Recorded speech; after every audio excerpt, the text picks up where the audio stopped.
시청자 여러분께 문화 인사드립니다. 화요특강 현월TV 윤목사입니다. 예, 사실 화요특강은 좀 쉬어도 되는데 제 방송을 그래도 기다리시는 파스콘 성도들이 아주 소수지만 계신다는 것을 생각하면서 주중에 오전 방송이 3번을 기본적으로 제가 하고 있잖아요. 아무리 못해도 이번 주에 목요일에는 이제 강의가 없으니까 오전에, 화요일에는 좀 특강을 제가 좀 올려야겠다 생각을 하게 되었습니다. 이 부분 같은 경우에는 제가 주일학교 당시에 굉장히 충격을 받았던 부분으로, 당시에 여러 방편으로 왜 이런 사건이 벌어졌을까에 대해서 알아보고자 했지만 명확한 답을 얻지 못했던 구약의 한 본문에 나오는 내용에 관한 것입니다.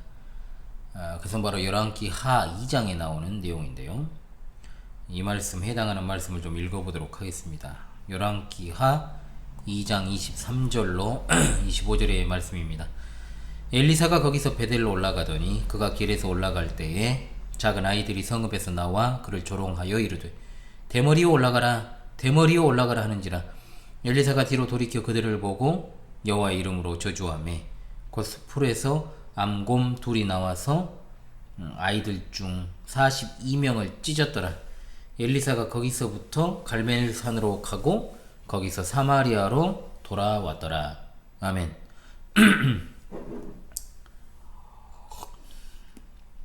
성경을 유심하게 보시는 분들은요, 엘리사의 저주에 의해서 작은 아이들 42명이 암곰 2마리에게 찢긴 이 사실을 아시리라고 생각을 합니다. 어린 시절에 제가 이 부분은 굉장히 충격적으로 제게 다가왔고요. 어린 시절에 제가 들었던 의문은 그겁니다. 딱 2가지였어요. 그리고 아울러 어떤 장로님의 그 부분에 대한 간단한 해설은 저를 더 혼란스럽게 만들기도 했습니다. 그것은 그 아이들이 하나님의 종인 선지자를 조롱했기 때문에 그렇게 된 것이다.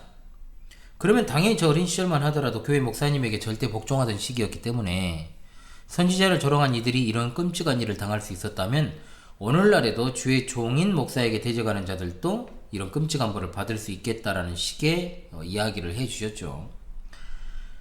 제가 들었던 의문은 2가지였습니다. 뭐냐? 첫째, 엘리사는 정말 대머리라고 조롱하는 것 때문에 그 아이들을 저주했을까 하는 것이었고, 2번째, 그들의 조롱의 정도가 얼마나 극심한 것이었는지는 모르겠지만 그렇다고 해서 암곰 2마리가 42명을 찢어버릴 정도의 큰 범죄를 저질렀는가 하는 것이었어요. 사실 여기에 대해서 제대로 된 해설을 듣지 못한 채 그저 그 장로님의 간단한 해설을 생각하면서 유년기를 지나게 되었지요. 그리고 성경을 본격적으로 연구하고 보게 된 이후에는 이런 의문을 이제 해소하게 되었습니다. 일단 어린 시절 장로님의 간단한 해설 그 자체 틀린 건 아니었어요. 결국은 틀린 건 아니었다라는 생각을 했습니다. 다만 좀 문맥에 따른 구체적인 설명이 좀 있었으면 좋았을 것이고, 오늘날의 목사에게 그것을 적용한 것 자체는 조금은 무리가 있다라고 저는 여겨지게 되었습니다. 자, 그렇다면 일단은 이 사건이 일어나는 배경이 더 중요하지 않겠습니까? 열왕기하 2장은 어떤 상황인가 하는 것에 있습니다. 자, 그것은 바로 우리가 너무나도 잘 아는 유명한 엘리야 선지자의 그 장엄했던 사역이 완결되는 장면, 그리고 그가 정말로 특이한 죽음을 특이하게 주님께 불려가잖아요. 죽음을 맛보지 않고 바람에 휩싸여 승천하는 것, 회오리 바람. 그는 자신의 마지막 시간에 대비해서 길갈에서 베델로, 여리고로, 요단강으로 부랴부랴 이제 순회하는 사역을 했죠. 앞에 3개의 장소에서 그는 선지자의 열성적이고 고된 삶을 그만두고 편안하게 농장으로 돌아가면 어떻겠느냐 제안을 해서 그를 이어리지 엘리사의 결단을 시험하기도 하는 장면들이 나옵니다. 그때 이제 열왕기하 2장 2절로 6절까지 내용이죠. 엘리사가 말하기를 내가 당신을 떠나지 아니하겠나이다라는 말로 그런 엘리야의 제의를 일축합니다. 룻이 그의 시어머니 나오미에게 했던 것처럼 엘리사도 그가 하나님의 축복을 받기 합당한 인물이라는 사실을 입증했지 않습니까? 베델과 여리고에서 엘리사는 그 지경에 살고 있던 선지자의 아들들과 함께 이야기했지만 그들은 선지자의 직분을 감당하지 못했습니다. 이후에 엘리야가 자기가 하늘로 올라가기 전에 그에게 무엇을 해주었으면 좋겠느냐고 물었을 때 엘리사는 말하기를 자기 선생인 엘리야가 가진 권능의 2배를 달라고 요청을 하죠. 엘리야가 그에게 그 일은 어려운 일이지만 만약 그가 엘리야의 승천 때 있게 된다면 그 같은 요구가 그에게 이루어지게 될 것이라고 말합니다. 그 내용이 바로 열왕기하 2장 9절로 10절의 내용이죠. 그리고는 갑자기 불말이 끄는 불소리가 나타나더니 그들 사이로 내려와 엘리야는 회오리 바람에 의해 하늘로 올라가게 되었습니다. 이것이 열왕기하 2장 11절의 내용입니다. 이리하여 엘리야는 창세기 5장 24절에 등장하는 에녹에 이어서 무덤을 통과하지 않고 영광 속으로 옮겨진 2번째 사람이 되었습니다. 그리고 그는 요단강에서 물을 가르게 되는데 열왕기하 2장 14절이죠. 엘리야가 시야에서 사라지니까 엘리사가 자신의 스승의 겉옷을 가지고 요단강 뚝으로 돌아와서 그가 스승에게 부탁했던 권능이 자기에게 주어졌는지를 알아본 내용입니다. 그는 엘리야의 겉옷으로 강물을 치며 크게 소리칩니다. 엘리야의 하나님 여호와는 어디 계시니까? 그러자 즉각적으로 요단강 물이 갈라졌죠. 이것은 이스라엘 역사 속에서 요단강이 갈라졌던 3번째 기적입니다. 자, 이것은 여호수아 3장에 나오고 열왕기하 2장 8절과 14절을 비교하는 것으로 알게 됩니다. 이런 모든 일은 여리고 성경학교 출신인 생도들에 의해서 분명하게 목격되었습니다. 그렇지만 이들은 엘리야가 하늘로 승천했다는 사실을 믿지 않았어요. 그래서 날랜 용사들을 뽑아서 수색반을 만들려고 한 겁니다. 이게 이제 열왕기하 2장 16절로 18절의 내용입니다.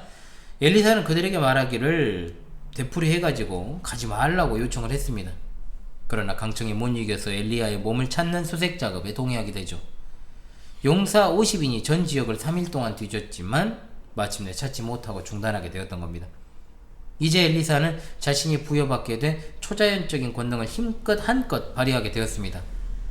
우리 주 예수 그리스도를 제외하고는 신약과 구약을 통틀어서 모세와 더불어서 그가 이 엘리사가 행했던 엄청난 숫자의 기적에 필적할 수 있는 사람은 아무도 없다고 말할 수 있을 정도로 많은 초자연적 권능을 행하였죠. 그 다음에 그는 여리고의 물을 깨끗하게 만듭니다. 열왕기하 2장 19절로 22절의 내용입니다. 여리고 사람들은 이 우물물이 좋지 못하여 토산이 설익은 채로 떨어진다라고 생각을 했죠. 엘리사는 소금을 가져오게 해서 그것을 물 근원에 던짐으로 깨끗하게 만듭니다. 그것이 이제 우리가 오늘 살펴볼 바로 앞절 단락에 나오는 내용들입니다. 그렇죠? 이와 같은 기적은 수세기 전 마라에서 모세도 행한 바가 있기 때문에 우리에게는 익숙합니다. 그것이 바로 출애굽기 15장 23절로 25절에 나온 내용이죠. 자, 이와 같은 분명 어떤 엘리야가 승천한 뒤에 그리고 하나님께서 엘리사를 엘리야의 후계자로 임명하신 사건이 바로 열왕기하 2장의 내용이고요.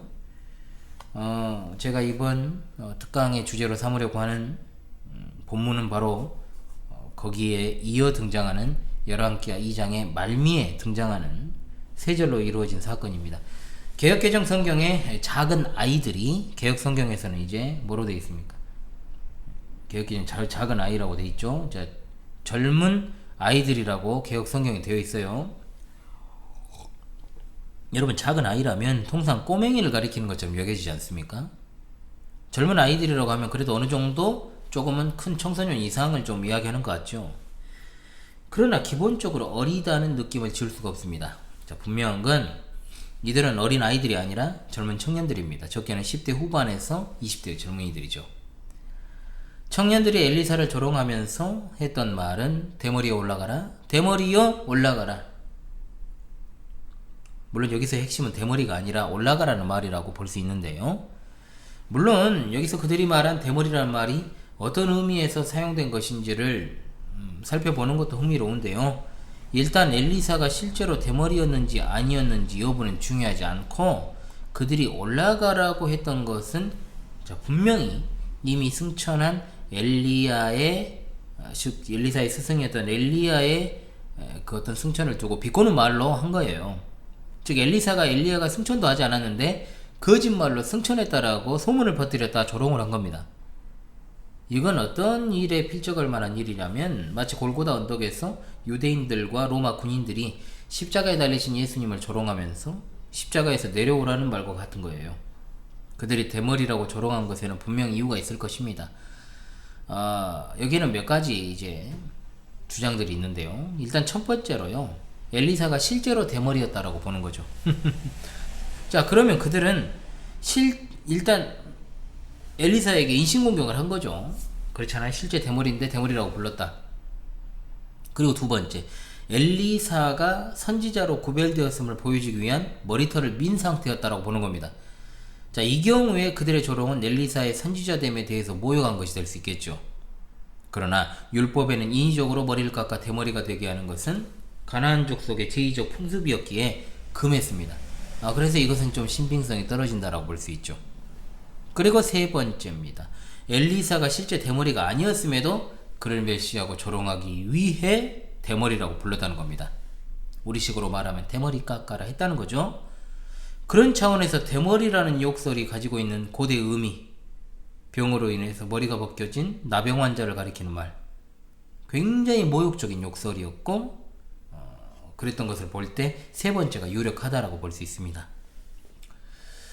어찌되었든 중요한 것, 여기 모인 젊은 청년들은 엘리사를 대머리라고 놀리면서 단순하게 모욕을 주려고 했던 것이 아니라는 겁니다. 그냥 단순하게 대머리 깎아라, 대머리 깎고 올라가라, 이렇게 말했던 게 아니에요. 그렇지 않으면 이후 엘리사의 저주 행위는 그잖아요. 탈모인이 자신의 머리숱 저금을 조롱한 자들에게 격분하여 하나님께 증거를 요청한 행위다, 이렇게밖에 볼 수 없잖아요. 이 젊은 사람들의 이와 같은 행위는 아까도 말씀드렸듯이 엘리야의 승천은 있을 수 없다는 것을 주장하는 것이었어요. 한마디로 그들은 엘리야와 엘리사라는 사람을 향해 모독한 게 아니라 하나님의 능력에 대하여 모독을 했다는 겁니다. 즉 이들이 했던 조롱은 단순한 조롱이 아니고 하나님을 반대하는 악한 배교 행위였다라고 하는 거죠. 그리고 이미 말씀드린 대로 대머리라는 말 자체는 분명히 엘리사가 대머리가 아니었음에도 불구하고 상당히 모욕적인 발언으로 사용했다라고 볼 수 있는 것. 자, 이것은 그들이 이스라엘 사람들이잖아요. 그런데도 불구하고 하나님을 불신하고 그 보내신 선지자를 경멸했다? 이거는 결국 하나님께 도전하는 행위죠. 살아계신 하나님께 도전하는 행위로서 하나님의 진노를 받을 수밖에 없는 것이었다, 이 말입니다. 결코 그들 중에 42명이 암곰 2마리에 의해 찢긴 것이 너무나도 가혹한 처사라고 할 수 없는 겁니다.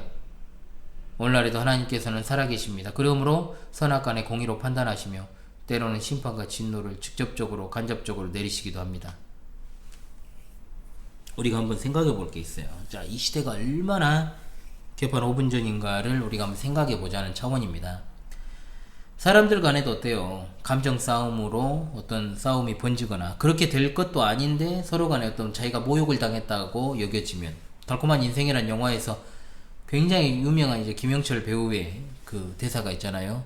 넌 내게 모욕감을 주었어. 그거 모욕이라고 하는 거, 모욕감을 받았다라고 하는 거, 이게 그러면 굉장히 커지죠. 그러다가 진짜 칼부림도 나고 돌이킬 수 없는 사태가 벌어지기도 하죠. 인간들 사이에서도요, 서로 간에 잘못을 했다, 그리고 어떤 자신의 명예와 자기가 수치를 당했다라고 여겼을 때 굉장히 큰 일들이 커지게 되는 거죠. 일들이 터지게 되는 거죠. 여러분 혹시 장대호라는 살인범 아십니까? 아마 들어보시면 그 사람 할 거예요. 이 장대호는 모텔에서 일하던 중에 조선족 투스객과 숙박비로 실랑이를 벌이다가 모욕과 폭행을 당한 뒤 자고 있던 조선족 아무개 씨를 둔기로 살해하고 시신을 토막내서 유기했던 사건이죠. 한강변에. 당시에 이제 세상을 떠들썩하게 했던 것은 언론에서는 사람들이 공분했다, 그의 어떤 엽기적인 행각에 공분했다 하는데 실제로 그렇진 않았어요. 여러분, 댓글의 90% 이상은 어떤 그 행위에 대해서, 그 어떤 살인의 행위에 대해서 공분한 건 아니었어요. 분명히 뉴스에서 그렇게 나온 거지. 떠들썩하게 이 사건이 회자되었던 것은 어떤 그의 끔찍한 살인과 시체 유기 사실보다 그가 카메라 앞에서 했던 말 때문에 그렇습니다. 그가 이렇게 말하죠. 이제 얼굴 신상이 공개되는 이제 결정이 내리고 나서 이제 경찰에게 연행되면서 다른 사람이 보기에는 아무것도 아닌 것이 막상 그 사람을 그 당한 사람에게는 아닐 수가 있다라고 이야기를 하고 반성하지 않고 유족들에게 전혀 미안하지 않다 이렇게 이제 말해가지고 굉장히 유명해졌죠. 그러면서 무신정변 때 정중부의 수염을 태운 김부지가들이 무신정변 당일날 잡아 죽인 사건을 이야기하면서 경찰이 연행되면서 그가 마지막으로 이렇게 말합니다. 피해자에게 마지막으로 남기고 싶은 말. 그거는 이제 얼굴 공개되고 나서 한 말은 아니고요. 이제 현장 검증하고 나서 이제 나왔던 말일 겁니다. 연행되면서 자기가 자수하고 나서 다음 생에 또 그러면 너 나한테 또 죽어. 진짜 잊혀지지가 않아요. 이 말은 제가 무슨 말씀을 드리려고 갑자기 장대호까지 소환을 했는가. 인간도요, 이렇게 자기의 어떤 명예를 훼손당한 일에 대해서 끔찍하게 사람을 살해하고 진짜 자기의 어떤 응분의 대가를 치르게 만들잖아요. 진짜 무섭잖아요. 그런데 하물며 살아계신 하나님의 역사를 멸시하고 도전하고 또 하나님을 모욕하는 행위 자체에 대해서 하나님이 얼마나 진노하시겠냐 이거죠. 이걸 한번 생각해 보자는 거죠. 그리고 그런 어떤 하나님을 갖다가 모욕한 그들에 대한 하나님의 심판과 처결은 어떠하겠냐는 거죠. 얼마나 맹렬하겠어요. 얼마나 진짜 그잖아요. 지금 엘리사에게 대머리 올라가라 했던 것들이 간땡이가 붙다 못해서 배 밖으로 빠져나온 행태죠. 이거는 진짜로 하나님을 모독한 거잖아요. 역사적으로 하나님께 도전해가지고 온전한 인간은 없습니다. 홍수 심판 때도 어땠습니까? 인간들이 살아계신 하나님께 도전해서 일어난 일이잖아요. 인간의 생명은 너무나도 소중한 것이 사실입니다. 그리고 하나님께서 지으신 창조물 중에 으뜸인 것도 사실이에요. 그러나 절대로 잊어서는 안 되는 것이 무엇이냐? 바로 창조주 하나님 앞에서 인간은 그야말로 티끌만도 못한 존재라는 거 잊지 말아야 돼요. 인권 거리지만 창조주 하나님을 배제한 인권은 인권이 아니라 그랬죠. 제가 이 나라는 1997년 이후에 사형집행이 이루어지지 않아 실질적인 사형폐지 국가가 되었습니다만 우리 가까운 옆나라이자 우리가 조롱하는 그러잖아요. 소욱이라 하기에는 땅이 크고 대욱이라 하기에는 속이 좁으니 중국이라 하였더라의 중국 1년에 대략 1만 건 정도의 사형이 집행되는 나라로 유명합니다. 자, 마약을 3kg만 소지하다 적발되어 사형당합니다. 인간의 법이라는 것도 그러잖아요. 이처럼 인간을 구속하고 심판을 하잖아요. 그런데 선악간 공의로 세상을 다스리시고 때로는 진노로 심판하시기도 하는 우리 하나님의 그 놀라우신 준엄한 심판은 더 말해 못하겠냐 이 말이에요. 오늘날 현대인들 가운데는 진짜로 기득권이든 서민이든 할 것 없이 살아계신 하나님을 전혀 두려워하지 않고 정말로 참남하고 신성모독적인 발언을 쏟아내는 자들이 있습니다. 실제로 그렇죠. 그들의 최후는 아주 몸서리칠 정도로 무서울 것입니다. 암곰 2마리가 42명을 찢은 것과는 비교도 되지 않을 수준일 겁니다. 오늘 하나님과 그분의 교회 그리고 그분의 말씀에 대한 조롱은 너무나도 전방위적이고 지속적입니다. 그들은 그야말로 하나님께 진노의 심판을 지금도 쌓고 있습니다. 그들의 머리 위에 숯불을 얹은 것과 같다는 거죠. 오늘 본문에 나오는 베델의 젊은 청년들, 하나님의 일하심을 조롱했고 하나님의 선지자의 직분도 무시했으니 하나님의 벌을 죽는 것이 당연했습니다. 마땅했습니다. 하나님께서 즉결 처분을 내리신 거죠. 그들에게. 이 어마어마한 장면에 담긴 배경 그리고 상황들을 잘 인식하면서요, 하나님을 경외하는 성도로 하나님의 살아계심과 그분의 정확무한 말씀을 믿고 여기에 대해서 도전하는 4차 산업혁명을 필두로 하는 세계의 엘리트들이 하나님의 강력하고 준엄한 심판으로 철저하게 깨부서질 그날을 고대하며 우리는 살아가야 될 줄로 믿습니다. 아멘. 네, 여러분, 금주 화요일에는 암곰 2마리 42명을 찢다 라는 제목으로 그대로 이제 제가 그냥 이 본문에서 발제한 제목을 썼습니다. 엘리사 시대에 하나님을 모독했던 젊은 자들의 비참한 최후에 대해서 상고하는 시간을 가졌습니다. 그리고 우리가 얼마나 하나님의 크고 두려운 심판의 날 하나님을 조롱하고 하나님의 사역을 모독하고 또한 그리고 하나님의 말씀에 대해서 조롱했던 자들의 최후는 어떠할 것인가를 생각해보는 계기도 된다라고 하는 것, 이걸 갖다가 우리가 생각하면서요, 이 시대 얼마나 폐역한 일들이 많이 자행되고 있는가를 생각하며 마무리하도록 하겠습니다. 지금까지 화요특강의 희원월TV 윤목사였습니다. 여러분 수고하셨습니다.